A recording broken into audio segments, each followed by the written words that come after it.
আসসালামু আলাইকুম। সংবাদে আপনাদের সবাইকে স্বাগত জানাচ্ছি। আমি ফিরোজ তোহা। শুরুতেই সংবাদ শিরোনাম।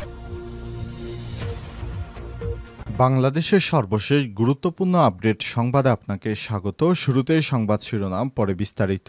প্রথমে জানাবো, নতুন করে লড়াইয়ের জন্য তৈরি হতে হবে বলেন জামাতের আমির। বাংলাদেশ জামাত ইসলামের আমির ডক্টর শফিকুর রহমান বলেছেন, নতুন করে লড়াইয়ের জন্য তৈরি হতে হবে।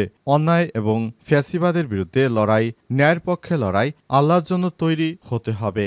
দিন কায়েমের লড়াই, যতদিন কিয়ামত না হবে ততদিন পর্যন্ত লড়াই অব্যাহত থাকবে। এর ভেতরে আমরা আশা করি বাংলাদেশে কোরআন সুন্নাহর আইন কায়েম হবে। আজ ঢাকা চট্টগ্রাম মহাসড়কের দাউদকান্দি বিশ্ব রোডে এক পথসভায় উপস্থিত নেতাকর্মীদের উদ্দেশ্যে বাংলাদেশ জামাত ইসলামের আমির ডক্টর শফিকুর রহমান এই কথা বলেছেন। এবার অস্ট্রেলিয়ায় ইহুদিবাদী ইসরায়েলের উপাসনালয় অগ্নিসংযোগ। অস্ট্রেলিয়ায় ইহুদিবাদীদের উপাসনালয়ে অগ্নিসংযোগ করেছে ফিলিস্তিনপন্থীরা। আজ রাতে মেলবোর্নে এই ঘটনা ঘটে। অস্ট্রেলিয়ান এবং ইসরায়েলি কর্তৃপক্ষ হামলার শিকার হওয়ার তথ্যটি নিশ্চিত করেছে। জানা গেছে, ইহুদিবাদী ইসরায়েলেরা মসজিদের উপর হামলা করে সমস্ত কিছু তছনছ করে দিয়েছে। কারণে তাদের উপর এই হামলা চালিয়েছে ফিলিস্তিনপন্থীরা। এরপর জানাবো, অবশেষে যুদ্ধবিরতির প্রস্তাবে গাজা যোদ্ধাদের সাড়া। গাজা যুদ্ধে বন্ধে সম্ভাব্য সমঝোতার পথে বড় অগ্রগতি হয়েছে। ইসরায়েলের সঙ্গে ৬০ দিনের যুদ্ধবিরতির প্রস্তাব এবার ইতিবাচক সাড়া দিয়েছে ফিলিস্তিন। মাসের পর মাস ব্যর্থ প্রচেষ্টার পর হামাসের এই ঘোষণা একটি গুরুত্বপূর্ণ অগ্রগতি বলে মনে করা হচ্ছে। অবশেষে সেই শুভদিন আসতে চলেছে। এদিকে ইসরায়েলের বেড়ায় পশ্চিম তীরের সিনজিল যেন এক বিশাল কারাগার। অধিকৃত পশ্চিম তীরে ফিলিস্তিনি শহর সিনজিলের সমস্ত প্রান্ত জুড়ে ৫ মিটার উঁচু ধাতব বেড়া বসিয়েছে ইসরায়েল। এই বেড়ার একটি মাত্র প্রবেশ পথ খুলে রেখেছে তারা। চারপাশে ভারী স্টিল বসিয়ে রাস্তায় ব্যারিকেড দিয়ে সিলগালা করে দিয়েছে তারা। ইহুদিবাদী ইসরায়েলিরা পুরো শহরটিকে একটি জেলখানায় পরিণত করেছে। তারা এমনভাবে অবরুদ্ধ করে রেখেছে, সেখান থেকে নিরীহ মানুষ আর বের হতে পারছে না। জানাবো, নাইজারের সেনা জিহাদিদের তুমুল লড়াই, নিহত ৫১।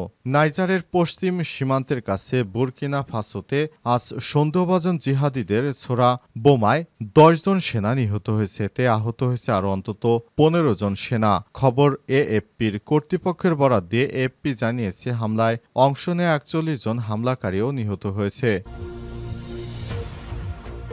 নতুন করে লড়াইয়ের জন্য তৈরি হতে হবে বলেন জামাতের আমির। বাংলাদেশ জামাত ইসলামের আমির ডক্টর শফিকুর রহমান বলেছেন, নতুন করে লড়াইয়ের জন্য তৈরি হতে হবে। অন্যায় এবং ফ্যাসিবাদের বিরুদ্ধে লড়াই, ন্যায়ের পক্ষে লড়াই, আল্লাহর জন্য তৈরি হতে হবে। দিন কায়েমের লড়াই, যতদিন কিয়ামত না হবে ততদিন পর্যন্ত লড়াই অব্যাহত থাকবে। এর ভেতরে আমরা আশা করি বাংলাদেশে কোরআন সুন্নাহর আইন কায়েম হবে। আজ ঢাকা চট্টগ্রাম মহাসড়কের দাউদকান্দি বিশ্ব রোডে এক পথসভায় উপস্থিত নেতাকর্মীদের উদ্দেশ্যে বাংলাদেশ জামাত ইসলামের আমির ডক্টর শফিকুর রহমান এই কথা বলেছেন। জামাতের আমির বলেছেন, মানবিক মর্যাদা দেওয়ার জন্য, বৈষম্যহীন দুর্নীতিমুক্ত সমাজ গড়ার জন্য কোরআন সুন্নাহর আইনের বিকল্প নেই। এজন্য যুবকদের সঙ্গে নিতে হবে, কারণ দুনিয়ার কোনো সমাজ যুবক ছাড়া পরিবর্তন হয়নি। বাংলাদেশও যুবকদের নেতৃত্বে পরিবর্তন এসেছে। এই যুবকদের জন্য একটা শান্তির নীড় বাংলাদেশ গড়ে তুলতে চাই। সুতরাং যুবকদের জন্য আমাদের আহ্বান, সকল দ্বিধাদ্বন্দ্ব ভুলে বাংলাদেশকে একটি মানবিক দুর্নীতিমুক্ত বাংলাদেশ গড়ে তুলতে হবে। আল্লাহ যেন আমাদের সেই তৌফিক দান করেন। এ সময় জেলা আমির অধ্যাপক আব্দুল মতিন, জেলা নায়েবে আমির অধ্যাপক আলমগীর সরকার, জেলা শ্রমিক কল্যাণ সেক্রেটারি মাওলানা মোশারেফ হোসেন, উপজেলা নায়েবে আমির শরীফ মোহাম্মদ রুকন উদ্দিন, দাউদকান্দি পৌর আমির আবুল কাশেম প্রধানিয়া, উপজেলা সেক্রেটারি মোহাম্মদ মনিরুজ্জামান, উপজেলা যুব বিভাগের সভাপতি প্রকৌশলী মিজানুর রহমান আরিফ, জামাত নেতা মুখলেসুর রহমান, মেজবা উদ্দিন মিয়াজি, তৌফিক রুবেল, ইসমাইল হোসেন তালুকদার প্রমুখ উপস্থিত ছিলেন। অস্ট্রেলিয়ায় ইহুদিদের উপাসনালয়ে অগ্নিসংযোগ। অস্ট্রেলিয়ায় ইহুদিদের উপাসনালয়ে সিনাগনে অগ্নিসংযোগ করেছে দুর্বৃত্তরা। গতরাতে মেলবোর্নে এই ঘটনা ঘটে। অস্ট্রেলিয়া ও ইসরায়েলি কর্তৃপক্ষ হামলার শিকার হওয়ার তথ্যটি নিশ্চিত করেছে। খবর দ্য টাইমস অফ ইসরায়েলের পুলিশ জানায়, মেলবোর্নের একটি সিনাগগে অগ্নিসংযোগের ঘটনা ঘটেছে। অস্ট্রেলিয়ান কর্তৃপক্ষের নিন্দা করে এবং অপরাধীদের বিরুদ্ধে ব্যবস্থা নিতে আন্তরিক। দেশটির ইহুদি সম্প্রদায়ের বিরুদ্ধে ধারাবাহিক ঘটনার সর্বশেষ সংযোজন এটি। সিনাগগের প্রবেশপথে গতরাতে কেউ আগুন ধরিয়ে দেয়। পুলিশ ও দমকল কর্মীরা ঘটনাস্থলে পৌঁছায়। অনেক কষ্টের পর আগুন নেভায়। ভেতরে থাকা ২০ জনকে অবশেষে উদ্ধার করা হয়েছে। এই ঘটনায় হতাহত হয়নি, তবে অনেকের অবস্থাই খারাপ। অস্ট্রেলিয়ায় সাম্প্রতিক বেশ কয়েকটি ইহুদি বিরোধী ঘটনার মধ্যে এই হামলাটির ঘটনা ঘটল। এর আগেও মেলবোর্নের আরেকটি সিনাগগে অগ্নিসংযোগকারীরা হামলা চালিয়ে আগুন লাগায়। ৭ মাসের মাথায় এই ঘটনায় ঘটল। এতে আহত হয় একজন এবং ব্যাপক ক্ষয়ক্ষতি হয়। ভিক্টোরিয়ার প্রিমিয়ার জাকিন্টা অ্যালান বলেন, দ্বিতীয় ইহুদি সিনাগগে আক্রমণ করা হয়েছে। এটি একেবারে ভয়াবহ। কোনো উপাসনালয় যে কোনো আক্রমণ ঘৃণার কাজ। ইহুদি উপাসনালয় যে কোনো আক্রমণ ইহুদি বিরোধী কাজ। আমরা এটি সমর্থন করি না। পুলিশের বিশ্বাস, সিনাগগের সদর দরজায় দাহ্য তরল ঢেলে আগুন ধরে দেওয়া হামলাটি একজন পুরুষ সন্দেহভাজন ব্যক্তি ঘটেছে। তার পরিচয় এখনো জানা যায়নি। তারা ধারণা করছে তিনি শ্বেতাঙ্গ এবং তার বয়স ৩০-এর কোঠায়। পুলিশ বলছে, আমাদের সমাজে ইহুদি বিদ্বেষী বা ঘৃণাভিত্তিক আচরণের কোনো স্থান নেই। অপরাধীকে শাস্তি পেতেই হবে। তাদেরকে ধরে ধরে তারপর শাস্তি দেওয়া হবে বলে জানিয়েছে তারা। অবশেষে যুদ্ধবিরতির প্রস্তাবে গাজা যোদ্ধাদের সাড়া। গাজা যুদ্ধে বন্ধে সম্ভাব্য সমঝোতার পথে বড় অগ্রগতি হয়েছে ইসরায়েলের সঙ্গে। ৬০ দিনের যুদ্ধবিরতির প্রস্তাবে এবার ইতিবাচক সাড়া দিয়েছে ফিলিস্তিন। হামাসের পর মাস ব্যর্থ প্রচেষ্টার পর হামাসের এই ঘোষণার একটি গুরুত্বপূর্ণ অগ্রগতি।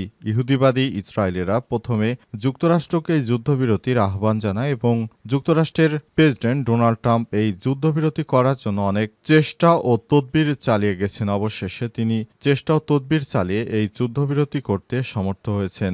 যুক্তরাষ্ট্রের প্রেসিডেন্ট ডোনাল্ড ট্রাম্প জানিয়েছেন, তিনি যুদ্ধবিরতিতে রাজি করিয়েছেন ইসরায়েলকে। এবার হামাসের প্রতি আহ্বান জানিয়েছেন তারা যেন এই যুদ্ধবিরতিতে রাজি হয়ে যায়। তবে হামাসের পক্ষ থেকে যুদ্ধবিরতি রাজি হওয়ার বিষয়টি একদম স্পষ্ট না করা হলেও কিছুটা তারা ইঙ্গিত দিয়েছে।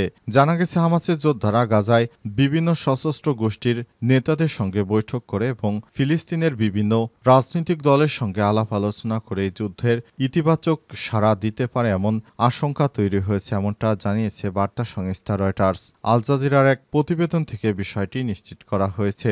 জানা গেছে, হামাসের যোদ্ধারা জানিয়েছে, যারা আমাদের ভাই, অর্থাৎ যারা কাতারের মুসলিম শাসকরা তাদেরকে ভাই বলে সম্বোধন করেছে হামাস। এছাড়াও হামাসের যোদ্ধারা জানিয়েছে তারা তাদের সমস্ত গোষ্ঠীর সঙ্গে তারা কথাবার্তা বলেছে। তারাও চায় গাজা একটি যুদ্ধবিরতি, স্থায়ী যুদ্ধবিরতি কার্যকর হোক, আর প্রথমে ৬০ দিন এবং এরপর যেন ট্রাম্প নিশ্চয়তা দেন যে গাজায় আর কোনো হামলা হবে না। যদি ট্রাম্প এই নিশ্চয়তা দিতে পারে তাহলে হামাস এই যুদ্ধবিরতিতে রাজি হতে পারে এমন একটি আশঙ্কা দেখা দিয়েছে। ইসরায়েলের বেড়ায় পশ্চিম তীরে সিনজিল যেন এক বিশাল কারাগার। অধিকৃত পশ্চিম তীরে ফিলিস্তিন শহর সিনজিলের পূর্ব প্রান্ত জুড়ে ৫ মিটার উচ্চ ধাতব বেড়া বসিয়েছে ইহুদিবাদী ইসরায়েল। এই বেড়ার একটি মাত্র প্রবেশপথ খুলে রেখে চারপাশে ভারী ভারী স্টিলের ফটক বসিয়ে এবং রাস্তায় ব্যারিকেড দিয়ে সিল করে দিয়েছে ইহুদিরা। চলছে ইসরায়েলি সেনাদের কঠোর নজরদারি। শহরটিকে এভাবে অবরুদ্ধ করে রাখাকে কারাগারের সঙ্গে তুলনা করেছে স্থানীয় বাসিন্দারা। ৭ সন্তানের জনক ৫২ বছর বয়সী মুসা শাবানে বলেছেন, সিনজিল এখন এক বিশাল কারাগার। নার্সারিতে গাছের চারা লাগে তা বিক্রি করে জীবিকা নির্বাহ করতেন মুসা। সেই নার্সারির মাঝখান দিয়ে চলে গেছে ইসরায়েলের দেয়া বেষ্টনী। এতে রোজগারের একমাত্র পথ বন্ধ হয়ে গেছে বলে জানান মুসা। তিনি বলেছেন, আমাদের এখন নার্সারিতে যাওয়া নিষেধ। আমাদের যত গাছ ছিল সব পুড়িয়ে ফেলা হয়েছে, শেষ হয়ে গেছে সবকিছু। শেষ পর্যন্ত তারা আমাদের জীবনটাকেও কেড়ে নিল।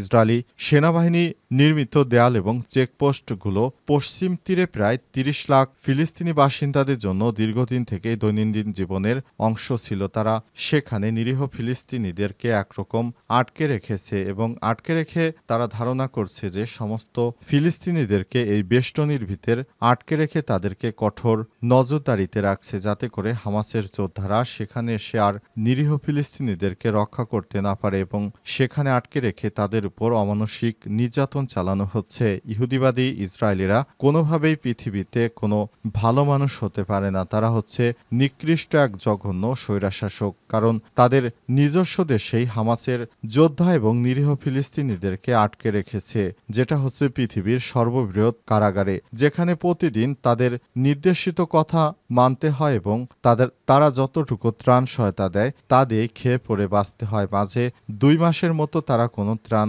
সহায়তায় করেনি অবস্থায় ইহুদিবাদী ইসরায়েলেরা পুরো গাজার অবস্থা একদম ধ্বংসের দ্বার প্রান্তে নিয়ে এসেছে।